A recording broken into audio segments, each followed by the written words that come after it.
محمد کی ذات۔ اچھا یہ خطبہ دعا ہو گئی ساری، انشاءاللہ ہوتی بھی رہے گی، مجھ سے بہتر پڑھنے والے میرے بھائی پڑھ گئے ہیں، بعد میں بھی پڑھیں گے۔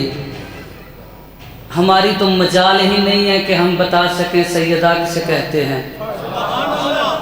صاحبان معرفت کے ساتھ میری چند منٹ کی گفتگو ہے، اور جو تبرک میں جہاں سے ہدیہ کروں گا لیتے جائیے گا۔ کم از کم اللہ بولے تو پھر پتہ چلے سیدہ کسے کہتے ہیں۔ اللہ اکبر، اللہ اکبر، مولا آپ کو سلامت رکھے۔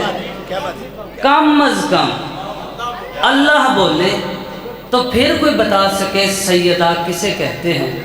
اللہ نے قرآن مجید میں فرمایا بسم اللہ الرحمن الرحیم انا آتیناک الکوثر فصلی لربک وانحر انا شانیک ھو الابتر۔ اللہ فرمایا اے میرے حبیب ہم نے تمہیں کوثر عطا کی، ہم نے تمہیں کوثر عطا کی۔ دیکھیں میں نے اپنی طرف سے ایک لمحہ بھی ضائع نہیں کیا، اور جو بیٹھے ہیں مولا سے کچھ لینے کے لیے، کیونکہ جو ذہنی طور پہ مجلس میں تشریف فرمائے بات میری اس سے ہے، جو ذاکرنی ذکر سننے آیا ہے بات میری اس سے ہے۔ اللہ فرمایا ہم نے تمہیں کوثر عطا کی، اب کیا کر رہا ہے فصلی لربک، اور صلاۃ پڑھ رب پہ، وانحر اور قربانی کر، وَإِنَّ شَانِئَكَ هُوَ الْأَبْتَرُ اور بے شک یقینی طور پہ حتماً حتماً حتماً تیرا دشمن، حتماً دشمن کیا ہوگا؟ ابتر، بے اولاد ہوگا، بے نام ہوگا، بے نشان ہوگا، ابتر دشمن ہوگا۔ اب بندے 1500 سال ہو گئے قرآن کو نازل ہوئے ہوئے، بندوں کو ابھی یہ نہیں پتا چلا کہ دشمن ہے کون۔ ہائے ہائے ہائے، جو بندہ جا کے مجلس سن رہا ہے بندوں کو ابھی تک پتہ ہی نہیں چلا کہ دشمن ہے کون۔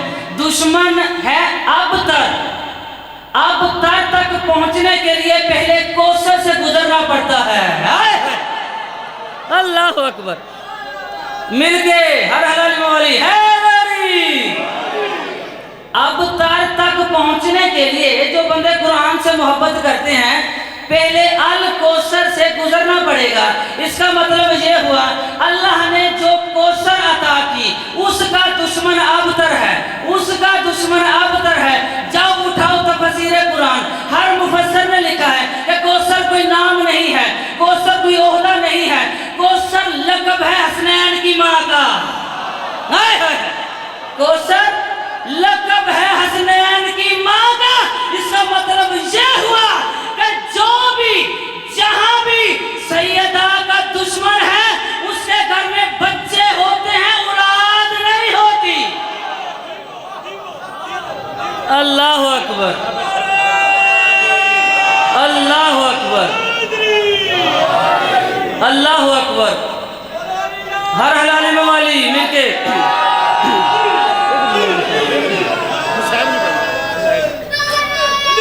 اچھا مل کے سارے حلال موالی۔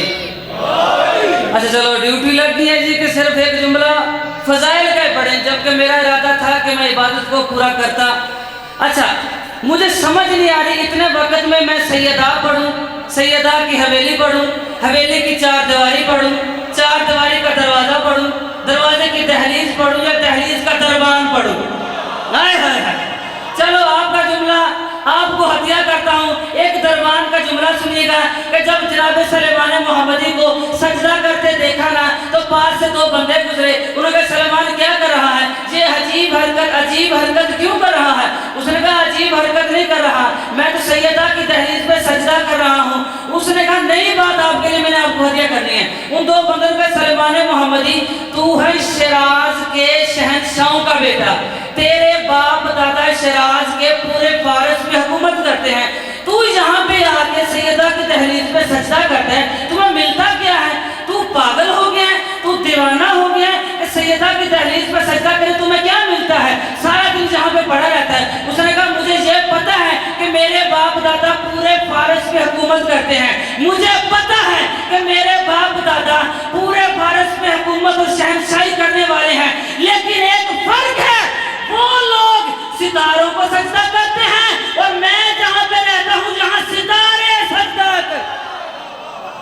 اللہ اکبر الا لا انت لکم ظالمین مل کر صلوات پڑھے محمد والے محمد